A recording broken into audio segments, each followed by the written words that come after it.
ISKCON বাহিনীর নাম দিয়ে বাংলাদেশে একটি অরাজক রাষ্ট্র সৃষ্টি করার চেষ্টা করছে কিনা আপনারা দেখবেন।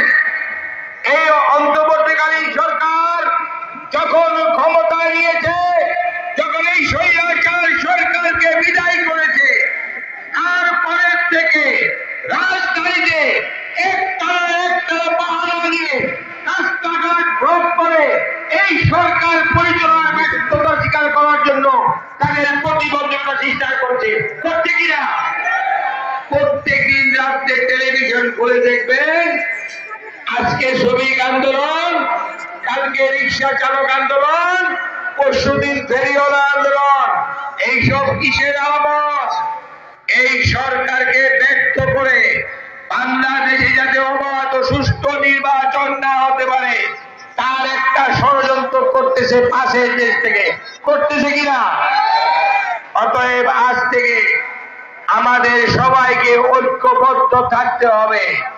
এই ঐক্যবদ্ধ থেকে এই দেশে অবাধ ও সুষ্ঠু নির্বাচন যাতে হয়, আমরা যাতে মুক্তভাবে কথা বলতে পারি, সেই জন্য সজাগ থাকার জন্য আমাদের দেশ নায়ক তারেক রহমান সুদূর লন্ডন থেকে বলেছে, আন্দোলন এখনো শেষ হয়নি, আন্দোলন চলমান, বলেছে কিনা।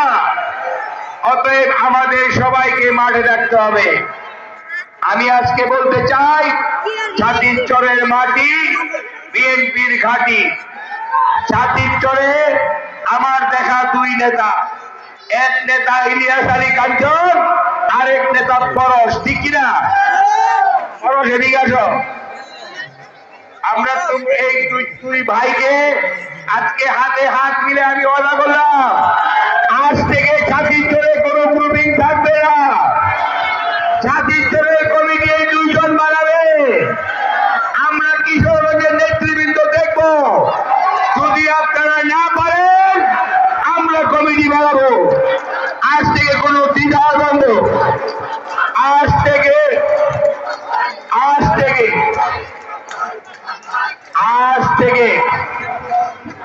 আজ থেকে ছাতিরচরে কোনো দ্বিধা দ্বন্দ্ব, কেউ কারোর প্রতি যদি আপনারা কটু দৃষ্টিতে তাকান, তাহলে আমি মনের মধ্যে হৃদয়ের মধ্যে রক্তক্ষরণ হবে।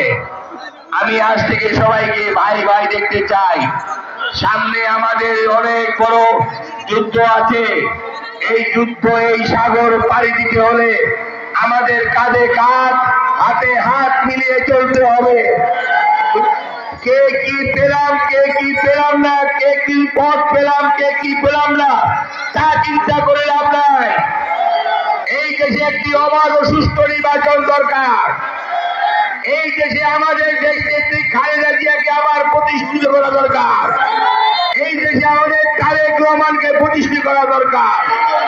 এই দেশে আমাদের মুখের ভাষা পরিষ্কার করে বলার অধিকার ফিরে দেওয়া দরকার। তাই আজ থেকে আপনারা কোনো সিদ্ধান্ত না রেখে যারা যেই পদে থেকে মনোনয়ন চান, প্রত্যেকে আপনার নাম ঠিকানা রেখে আমার লিখলি আহ্বায়ক বদরুল্লাহ বিদু সাহেবের কাছে আপনার নাম থেকে জমা দিবেন। আমরা বিচার বিবেচনা করে এই দুইজনের সাথে আলাপ আলোচনা করে একটি সুন্দর কমিটি উপহার দেব ইনশাআল্লাহ।